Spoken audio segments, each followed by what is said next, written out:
नमस्कार दोस्तों, मैं राजेंद्र सुमन जुगल सर ऑनलाइन क्लासेज में आपका हार्दिक अभिनंदन है। स्वागत है। अपन पढ़ रहे थे, क्लास थी अपनी नई। पार्ट 1 कल पढ़ चुके थे। आज है पार्ट 2 और अपन पढ़ रहे थे कंजक्शन। अपन पढ़ रहे थे कंजक्शन। अब कंजक्शन में अपन ने कल जो पढ़ा था वो पढ़ लिया था अपन ने।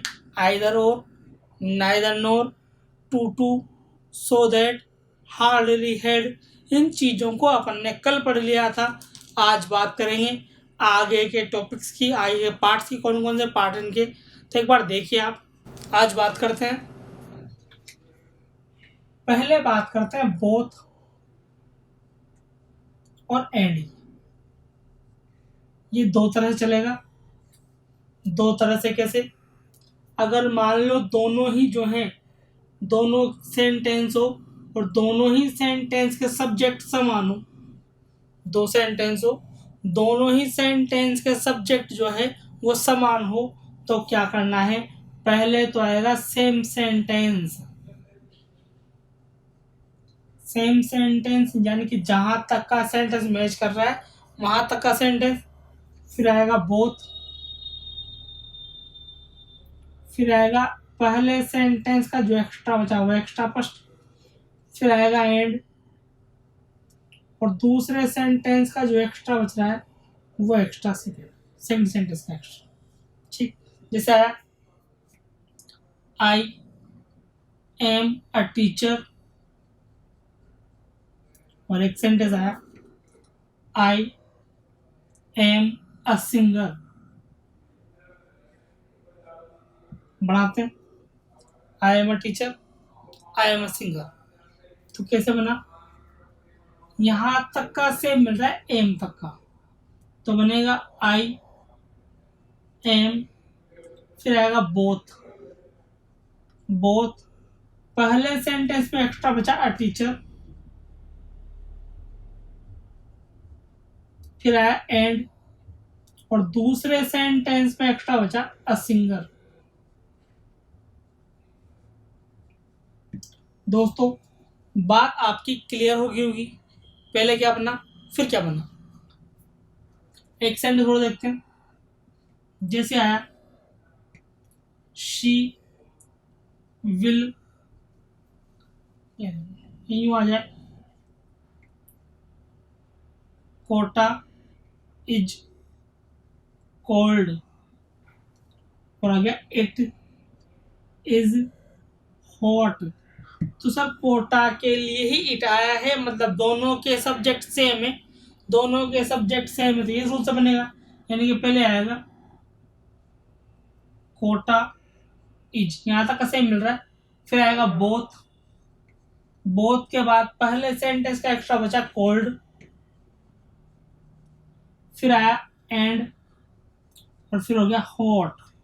क्लियर दोस्तों? आपको बोथ एंड में सब्जेक्ट समान का तरीका समझ में आ गया होगा।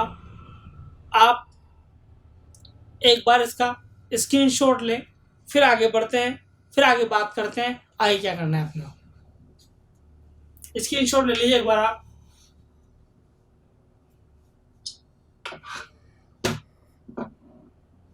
चलिए मिटाते हैं।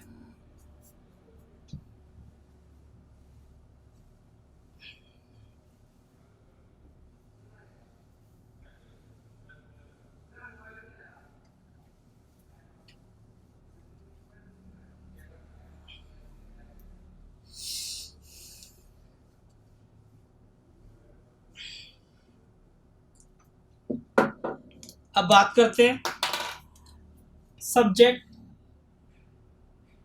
असमान की। अगर मान लो सब्जेक्ट असमान हुआ तो क्या होगा? पहले लिखना होगा बोथ, फिर लिखना होगा सब्जेक्ट फर्स्ट, फिर आएगा एंड, फिर आएगा सेंटेंस, सेकंड पूरा जैसे आया वही सेंटेंस। कोटा इज कोल्ड, और एक आया बूंदी इज कोल्ड। देखिए बाद का तो सेंटेंस सेम है, लेकिन शुरू के सब्जेक्ट में क्या हो रहा है, चेंज हो रहा है, कोटा और बूंदी अलग अलग आ रहा है, बाकी तो सेम है। तो बनाते हैं, पहले आएगा बोथ, फिर सब्जेक्ट फर्स्ट आएगा। अब सब्जेक्ट फर्स्ट जो है वो क्या है, कोटा, फिर आएगा एंड, सेंटेंस सेकंड पूरा आएगा, यानी क्या है, बूंदी इज कोल्ड। एक और देखते हैं, जैसे आया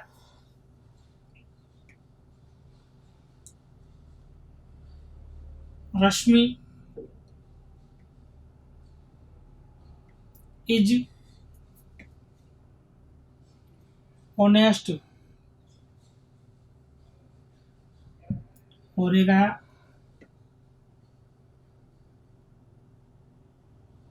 पल्लवी इज ऑनेस्ट। बनाते हैं, तो क्या चेंज है, नाम चेंज है, बाकी तो सेम है। तो सब्जेक्ट असमान वाली बात चलेगी, यानी पहले आएगा बोथ रश्मि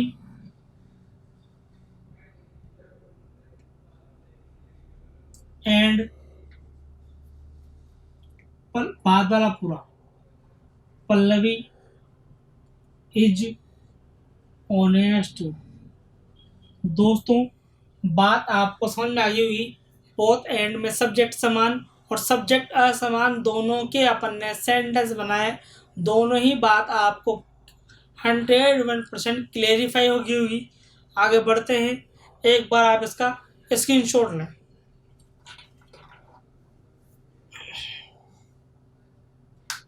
मेरे हिसाब से आपने स्क्रीनशॉट ले लिया होगा। आगे बढ़ते हैं, आगे करते हैं बात।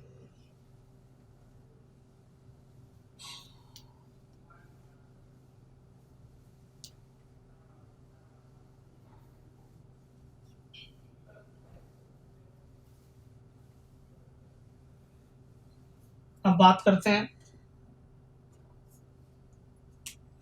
एंड की। अब बात करते हैं एंड की। अगर मान लो एंड से सेंटेंस जोड़ना हो तो कैसे जोड़ेंगे, दोनों ही तरीके से देखते हैं, साथ बताता हूँ मैं आपको। अगर मान लो दो सेंटेंस हो, दोनों ही सेंटेंस के सब्जेक्ट जो हो वो सेम हो, तो पहले क्या करना है, पहले करना है अपने को लिखना है, पहले अपन लिखेंगे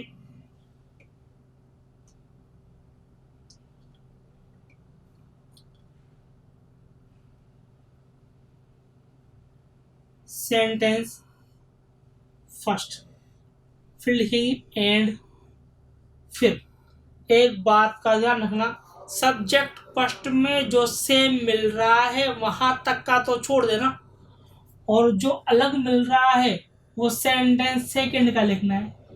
मतलब सेंटेंस फर्स्ट में जो सब सेंटेंस जो फर्स्ट जो लिखा हो तो लिख लिया अपन ने, दूसरे में सब्जेक्ट सेंटेंस फर्स्ट में जहां तक का सेम मिलेगा वहां तक का छोड़ना है, बाद वाला सेंटेंस वैसा का वैसा ही अपने को लिखना है। जैसे आया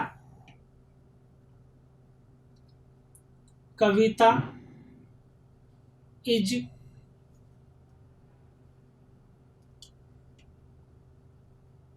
looking for a groom.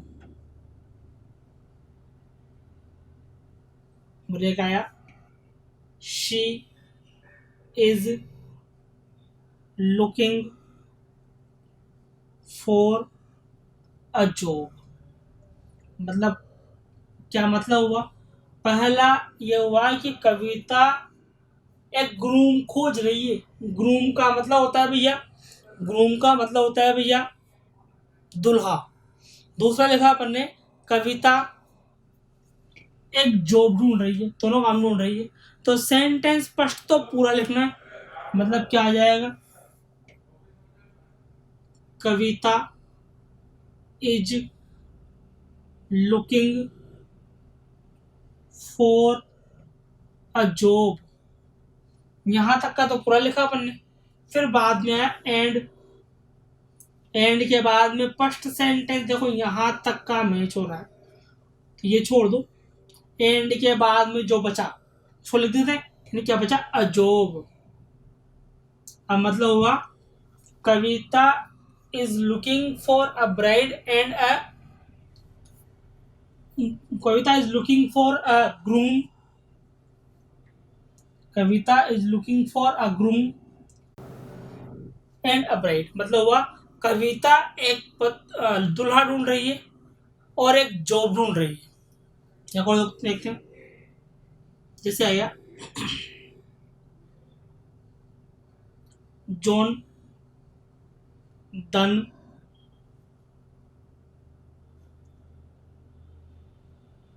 wrote a poem। और एक आया he wrote a novel। ये लो ड्रामा, बात से कहाँ तक का मैच कर रहा है। पहले तो सब सेंटेंस फर्स्ट आएगा, यानी क्या आएगा, John Donne wrote a poem and, and के बाद यहां तक का सेम मिल रहा है, तो लिखना ही नहीं है। क्या बचा, अ ड्रामा, यानी यहाँ क्या आ जाएगा, अ ड्रामा। दोस्तों बात आपको समझ में आई होगी। एंड से अपन ने दो सेंटेंस बनाए, तो जहां तक का सेम मिल रहा था वहां तक का लिखा, बाद वाले सेंटेंस वहां तक का छोड़ के बाकी लिख दिया, और सेंटेंस फर्स्ट को पूरा लिखा। अब पढ़ते हैं, अगर सब्जेक्ट असमान हुए, सब्जेक्ट अलग अलग हुए, तो क्या करना है। मतलब आया सब्जेक्ट असमान, अगर सब्जेक्ट असमान हुए तो क्या करना होगा, कैसे यूज करेंगे इसका।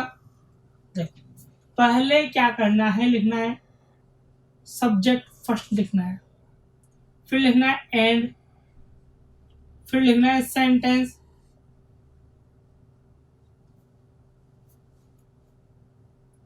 सेकंड, फिर लिखना है सेंटेंस सेकंड। लेकिन एक बात ध्यान रखना, एक सब्जेक्ट ये, एक सब्जेक्ट बाद वाले सेंटेंस में आएगा। कितने लोग हो जाएंगे सर, दो लोग हो जाएंगे। दो लोग हो जाएंगे तो दोनों के साथ वर्ब सिंगुलर नहीं आ सकती, इसलिए दोनों के बाद वाले सब्जेक्ट में जो वर्ब होगी, इस वर्ब को आपको प्लूरल करना होगा। सीधी सी बात है, क्योंकि एक सब्जेक्ट पहले आया, एक सब्जेक्ट बाद में आएगा। जब दो सब्जेक्ट एक साथ आएंगे तब आपको वर्ब, दो आदमी हो गए मतलब प्लूरल हो गया, तो वर्ब जो आएगी वो प्लूरल करनी पड़ेगी।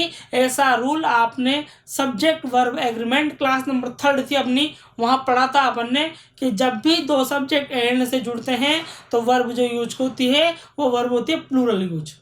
क्लियर, चलो जैसे आया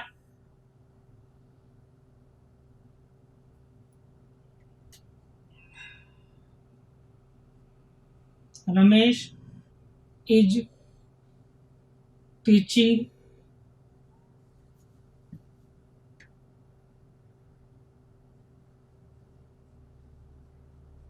बॉटनी। और एक आया रुचि इज टीचिंग बॉटनी। बात करते हैं, रमेश इज टीचिंग बॉटनी और रुचि इज टीचिंग बॉटनी, दोनों सेंटेंस से हमें बात की, बस सब्जेक्ट का चेंज है, एंड से जोड़ना है सेंटेंस को। तो क्या बनेगा, क्या बनेगा, पहले रमेश आएगा सब्जेक्ट फर्स्ट, फिर एंड आएगा, फिर सब्जेक्ट सेंटेंस सेकंड में रुचि, लेकिन रुचि के बाद जो है इज है। ये अब ये दो आदमी हो गए, इज नहीं आएगा। इसके बाद अपने को क्या करना होगा, इसके साथ मतलब वर्ब प्लूरल करनी है, यानी क्या करना पड़ेगा, are teaching botany.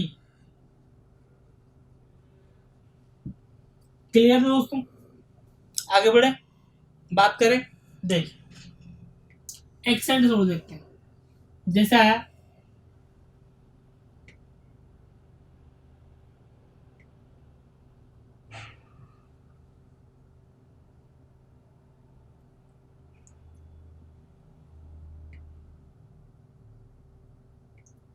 Sheila is watching, Sheela was watching a movie.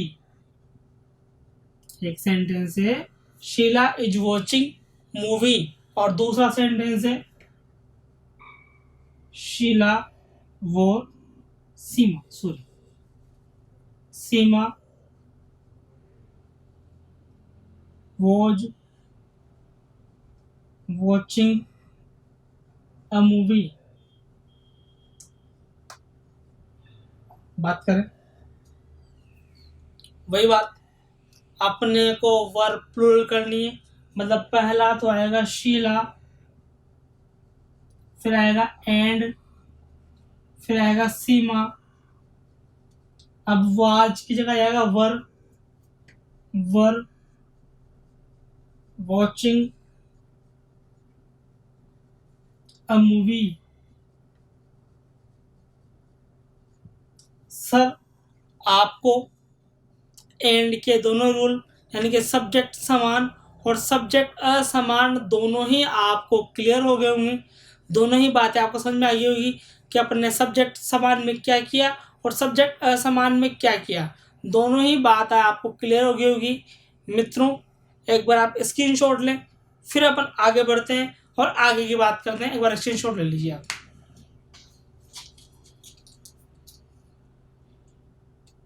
चलिए अब बात करते हैं दैट की, कि अपने को दैट का यूज कब कब करना है। कब कब करना है सर? देखिए इसका रूल है, पहला रूल है सिंपल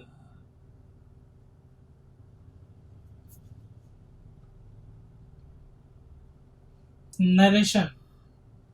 सिंपल नरेशन में दैट का यूज करते हैं।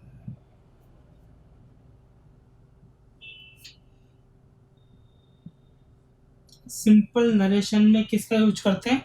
दैट का यूज करते हैं। अब सिंपल नरेशन क्या होता है, तो जिस सेंटेंस में दे रखा हो says, said, tell, tells, told, 6 word है sir. Say, says, said, tell, tells, told. और भी है, एक और है प्रपोज्ड। प्रपोज्ड, अगर इनमें से कोई भी एक वर्ड दे रखा हो सेट टू की जगह पर, तो अपन सिंपल नरेशन का यूज करते हैं। एग्जाम्पल बताता हूँ मैं आपको, जैसे आया he says he will leave, he will give me a gift. देखिए सर क्या आ गया, सेज आ गया। सेज आ गया मतलब सिंपल नरेशन है। सिंपल नरेशन है तो क्या आ जाएगा, दैट। और देखिए जैसे आया he she said she would tell a story. देखिए सर सेड आ गया, सेड आएगा तो यहाँ भी क्या आ जाएगा, डेट आ जाएगा, क्योंकि ये सिंपल नरेशन है। और देखिए जैसे आ गया you tell me you are loyal. सब टेल आ गया, टेल आ गया तो ये भी सिंपल नरेशन है, क्योंकि इन शब्दों में से एक आता है, इन शब्दों में से एक आता है तो क्या है, डेट आ जाएगा। क्लियर। और देखिए जैसे आ गया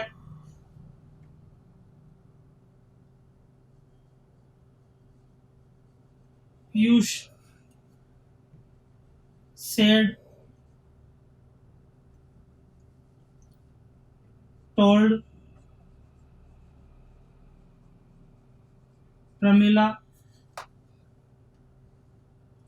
ही forgot her। सर देखे टोल्ड आ गया, टोल्ड आ गया तो ये भी क्या बन गया, सिंपल नरेशन बन गया, सिंपल नरेशन बन गया तो यहाँ भी क्या आ जाएगा, दैट। क्लियर। एक एग्जांपल और देखिए जैसे आया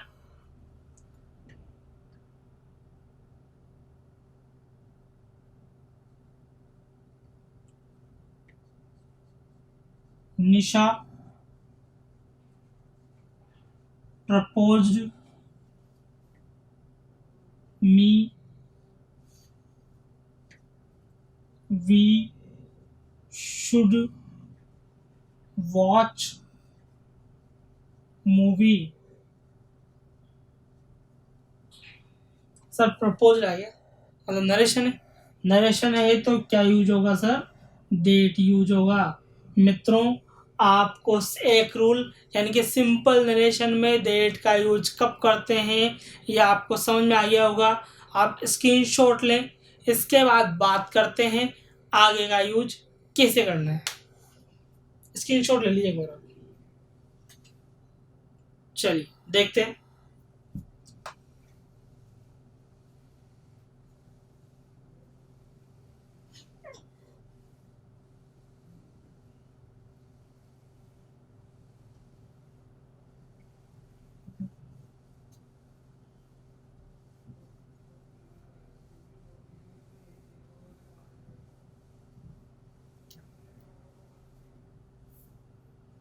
देखते हैं अगला रूल, देखते हैं rule number second.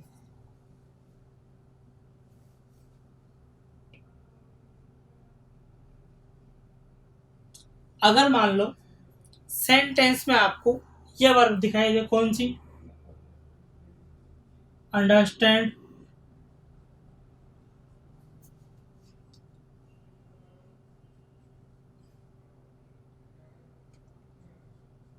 Supposed, understand, suppose,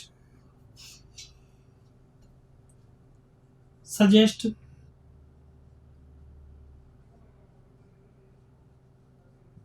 understand, suppose, suggest, assume, assume, hold,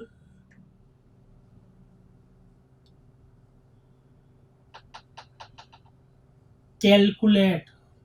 understand, suppose, suggest, assume, hold, calculate. जैसी वर्ब के साथ, जैसी वर्ब के साथ, जैसी वर्ब के साथ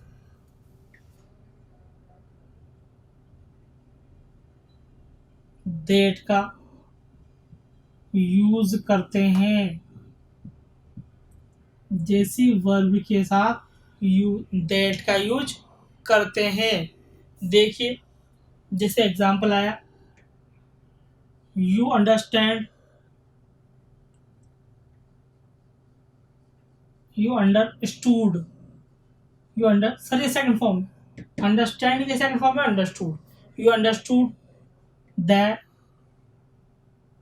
we saw a book. Sir ये अंडरस्टैंड वर्ब आ गई, अंडरस्टैंड के सेकंड फॉर्म अंडरस्टूड आ गया, अंडरस्टूड आ गया तो अपन क्या यूज कर देंगे मित्रों, डेट यूज कर देंगे। और देखिए जैसे आया he suggested me, he suggested that I read more। Sir suggested आ गया, सजेस्ट वर्ब आ गई, इसलिए अपने को यूज करना पड़ेगा दैट से सेंटेंस को करेक्ट करना पड़ेगा। और देखिए जैसे आया शी कैलकुलेट्स, she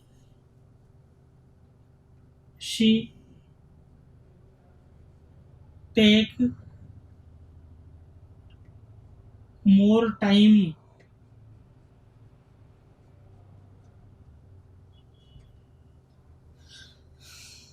सर ये टैक्स आएगा, she takes more time. Calculates आ गया यानी वर्ब आ गई, जो अपन ने वर्ब लिखी है, तो अपने को क्या यूज करना पड़ेगा, देट, यानी कि देट से अपने को सेंटेंस को जोड़ना पड़ेगा। मित्रों आपके बात भली प्रकार से समझ में आ गई होगी कि अपन ने किस तरह से इसका यूज किया। एक बार आप इसका स्क्रीनशॉट लें, फिर बताता हूँ एक लास्ट रूल और है दैट यूज करने के लिए। एक बार आप इसका स्क्रीनशॉट ले लीजिए। चलिए आपने स्क्रीनशॉट ले लिया होगा, एक रूल और देखते हैं।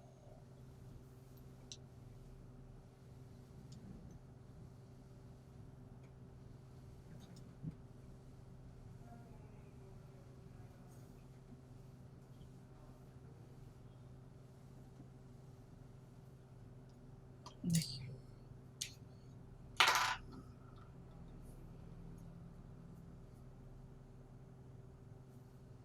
एक रूल और, rule number 3, believe, think, believe, think, hope, 3 verb है सर।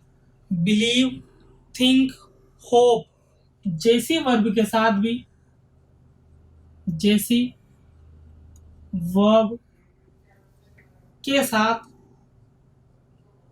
क्या करते हैं, देट का यूज करते हैं, देट का यूज करते हैं।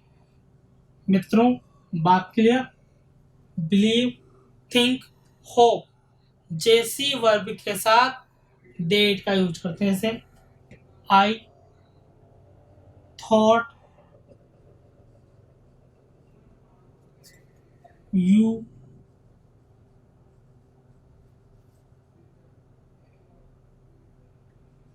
Propose me. सर थिंक की सेकंड फॉर्म थॉट आ गई, थॉट आ गई, यानी वर्ब जो है यहाँ कनेक्ट जो करना है, सेंटेंस को जोड़ना पड़ेगा, वो सेंटेंस को जोड़ेंगे अपन दैट से। चलिए और देखते हैं जैसे आया यू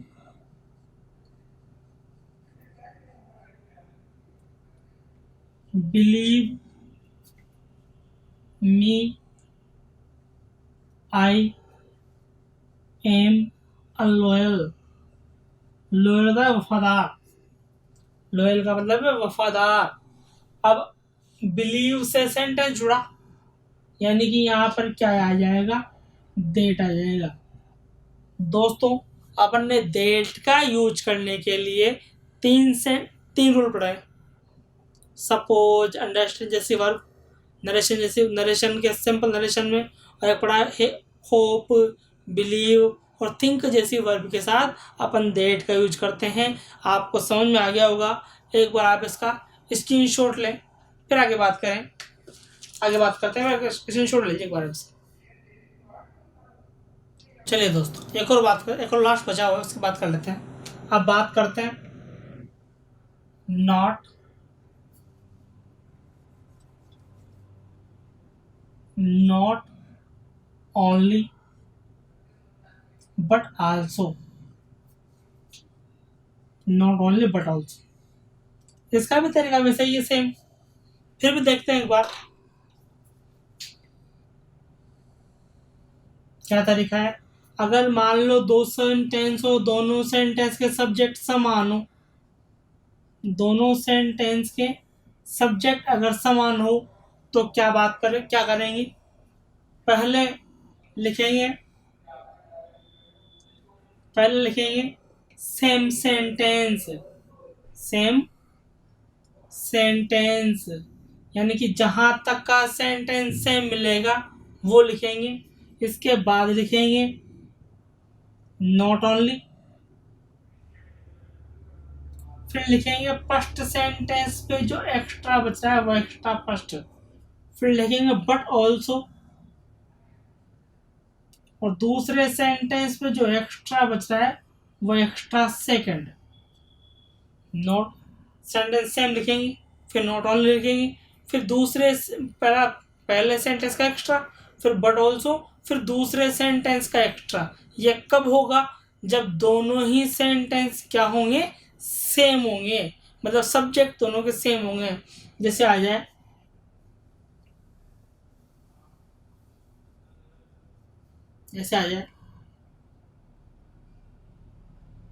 रूपाली इज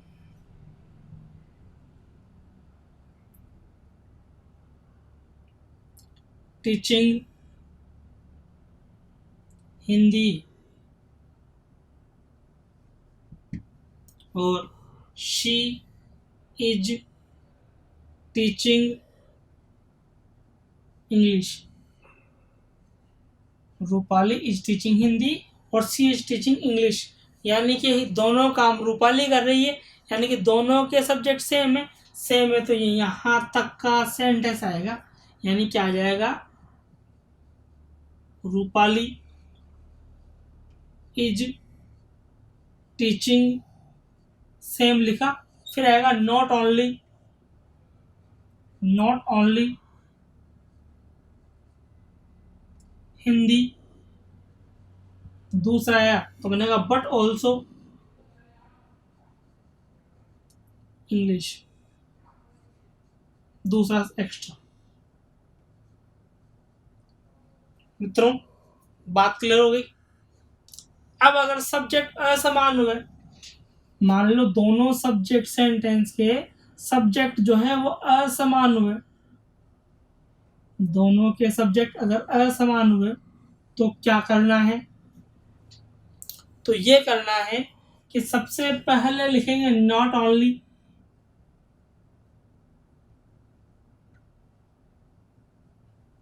फिर आएगा सब्जेक्ट फर्स्ट, फिर आएगा बट ऑल्सो, फिर आएगा सेंटेंस सेकंड पूरा। जैसे सेंटेंस आया, जैसे आया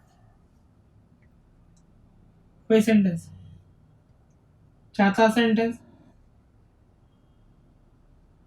Rupali is teaching English, Rupali is teaching English, और एक और है दीपाली इज टीचिंग इंग्लिश। देखिए मित्रों, सर इसमें क्या है, नाम का ही तो चेंजेज है, नाम का ही तो अंतर है, बाकी का तो सेम मिल रहा है। सिर्फ नाम का ही अंतर है, बाकी का तो क्या हो रहा है, सेम मिल रहा है, बाकी का सेम मिल रहा है। तो फिर सब्जेक्ट असमान है, मतलब पहले आएगा नॉट ओनली, फिर आएगा रूपाली, फिर आएगा बट ऑल्सो, फिर आएगा दीपाली, बाद वाला पूरा इज टीचिंग इंग्लिश। मित्रों नॉट ओनली बट आल्सो में सब्जेक्ट समान और सब्जेक्ट असमान अपन ने पढ़ लिए। मेरे हिसाब से बात आपको समझ में आ गई होगी। अब बात करेंगे अपन अगले टॉपिक की नेक्स्ट वीडियो में। अभी तक आपको कंजक्शन नाम का टॉपिक जो था वो कंप्लीट हो गया, जिसमें सब्जेक्ट समान सब्जेक्ट असमान के 3-4 रूल थे वो हो गए। जितने not only but also, either or, neither nor, both and hardly had, when, बहुत सारी चीज़ों पर पढ़ा दी, कुछ भी बचा हुआ नहीं है। फिर भी आपको लगता है कि सर ये चीज़ नहीं पढ़ी है, इसको दोबारा पढ़ना है, या इस चीज़ में इसको पढ़ाया नहीं है आपने, तो आप कमेंट बॉक्स में जाए कमेंट करें, मैं दोबारा पढ़ाऊँगा। और मेरे वीडियो को लाइक करें, शेयर करें और इस चैनल को सब्सक्राइब करें। थैंक यू दोस्तों। अभी तक आप थे राजेंद्र सुमन के साथ और अपन पढ़ रहे थे Jugal sir online classes. Thank you.